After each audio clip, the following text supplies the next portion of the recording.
Heading into week 7, there are so many big name stars that are struggling for fantasy. So let's go into our panic meter and figure out who we actually care about that's struggling and who just feels like a blip on the radar. Starting at our wide receivers, I'm looking right at Brandon Aiyuk.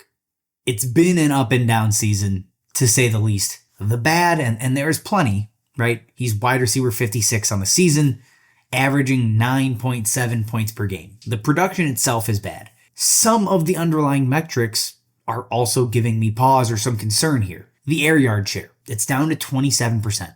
Last season, right? His breakout season, or re-breakout season, if you want to call it that. That's up at 37%. So he's filling a slightly different role in the offense this year with CMC out. That's attributing, to that 10% drop in air yard share, which is attributing to his drop in fantasy production.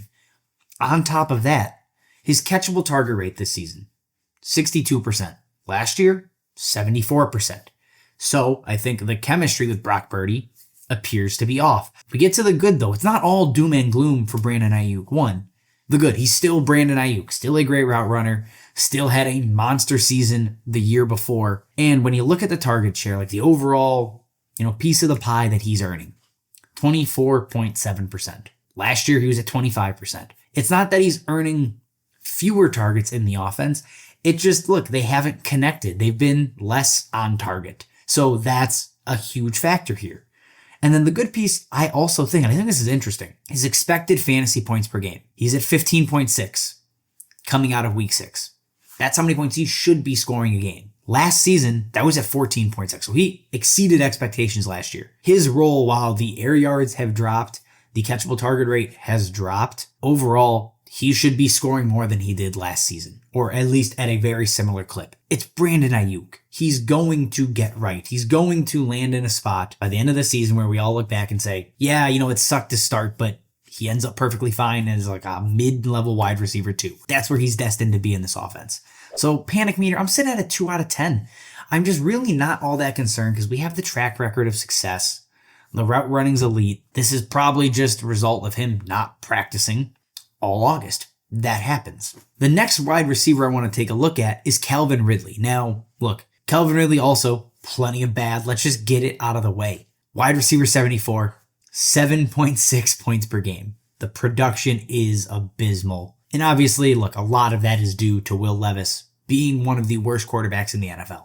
I mean, when you look at his catchable target rate, it's a hilarious 47%. Less than 50% of his targets are catchable. And if he was seeing a ton of targets, that wouldn't matter that much. But right now, he's on pace for 92 targets this season. Again, 47% of those are catchable. That's a problem. And when you're only pulling in a 20% target share, that's really a 10% target share in terms of catchable targets. So all around, look, he's not seeing the volume he needs to be productive. He's never going to produce with that volume and the quality of targets he's seeing. With all that being said, there is one silver lining for Calvin Ridley. From week 7 on, the Titans have the 3rd easiest remaining schedule for fantasy wide receivers. Typically, that's not something I'm bringing up in Dynasty, but when Calvin Ridley is almost turning 30 or will be 30 in the next couple of months, that matters a lot because he's only valuable to contending rosters. I don't know if that schedule is going to be good enough to overcome how bad Will Levis is and Calvin Ridley's lack of targets.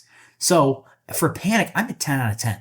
Like, this is a doomsday scenario. Again, a wide receiver on the cusp of 30, not producing, tied to a bad quarterback.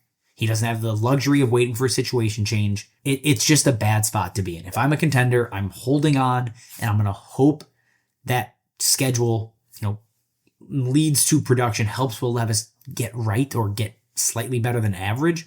And then if I'm not contending, I might hold for a couple of weeks and then try to sell. Or if you just want to get out now for a third, if you can get it, fine. I think that's perfectly okay. Going to the other end, let's talk about a rookie wide receiver in Rome Odunze who has not met expectations coming out of the gate. 16.6% target share. Not great. 17.8% target rate, I think, is also slightly concerning. Because, look, the good thing is he's playing or running almost 100% of routes. The problem is he's not earning a ton of targets when he's out there running around. Look, you're going alongside DJ Moore. You're going alongside Keenan Allen, two of the best wide receivers in the NFL, I think, or maybe not the best, but look, they're damn good. You have Cole Kmet, you have DeAndre Swift. It is a loaded offense. Rome Odunze, working with a rookie quarterback, 6 games into his career, it's going to take some time to build that rapport, earn that trust. And we've seen it. Like, we've seen Rome Odunze have monster games, or a monster game against Indy when they threw like 50 plus passes. He's capable of doing that. Like, right now, it's not the norm. It's not going to be consistent because of how many mouths there are to feed in Chicago. The good news, though, is, like I said, look, he's 22 years old. He's going to get better. The Chicago offense is improving week over week. Caleb Williams is getting better. The ball is being spread around. It will find its way to Rome Odunze. And similar to Calvin Ridley, Chicago has a top 5 remaining schedule for wide receivers in terms of fantasy points per game. Better days will be ahead for Rome Odunze, not only this year, right? That's going to help build his value, but long term. He's grading out as an above average separator over on PFF, as a top 25 wide receiver actually in terms of separation. So the route running is translated. It's just going to take some time because it's a very, very busy offense. When I'm looking at the panic meter, I'm at a 1 out of 10. I'm not going to panic on a first round, top 10 overall draft pick rookie wide receiver 6 games into his career because he hasn't absolutely exploded when the metrics are still, I think, perfectly fine. Just not great. Looking at our running backs, we got 2 here. Let's start with Travis Etienne. Look, I've been on the Travis Etienne hill for a long time. As long as you possibly could be with his time in the NFL. He's left with a hamstring injury last week. He's averaging 9.7 points per game. He's the RB 38 on the season in terms of points per game. Travis Etienne he's not getting it done. And the problem is Tank Bigsby has looked a whole lot better in terms of yards after contact, ability to make guys miss, explosive plays. Tank Bigsby is running circles around Travis Etienne. And that's been apparent this year in his usage. He is yet to touch or clear 20 opportunities in a single game. If you're not going to be a workhorse and you're not going to produce, we have to be concerned. No way around it. And then again, he's hurt right now. He leaves with a hamstring injury last week. And even then, his snaps were falling. He was basically playing about 50% of the snaps. So all of that is the bad. Absolutely bad. The good, he's still pulling in a 12% target share. He still has the receiving work. And that's not Tank Bigsby's strong suit. That's not how he's going to be utilized. I mean, just look at last week. Even when Travis Etienne went out, Tank Bigsby played 27% of the snaps. You might say, why is that? It's game script. Dearness Johnson played a ton because the Jaguars were trailing basically the entire day. And that led to them having to throw a lot. The reason I think this is good for Travis Etienne is it doesn't look like there's a path for Tank Bigsby to be an absolute workhorse, to absolutely, supplant Travis Etienne. He may steal a lot of the rushing work. But Etienne, when he's healthy, is going to get the receiving work and then still some on the ground. All of this being said, we're at a 7 out of 10 on the panic meter because, look, you take Travis Etienne, you play him because you think he's a workhorse back. He is not that anymore. That is gone, and Bigsby is ascending, and this just looks to be almost like a ticking time bomb. I'm not going to put him at a 10 out of 10 because, again, there's still some meat on the bone for him, but the days of him being a workhorse appear to be behind us. And our final player on today's video, Josh Jacobs, also not producing at the clip he needs to produce, 11.9 points per game, the RB 28. That's not great. The problem, outside of just the production, is the usage. He's 18th in the league right now in opportunity share. The last 2 seasons, he was the number 1 running back in terms of overall opportunity share. That's why Josh Jacobs was productive with the Raiders. He just touched the ball like 85 to 86% of the time when a running back got a touch or a target. Josh Jacobs was the backfield. That's not the case here. It's him. It's Emmanuel Wilson. When Marshawn Lloyd comes back, he may even take a little bit extra work off of his plate. That's a problem.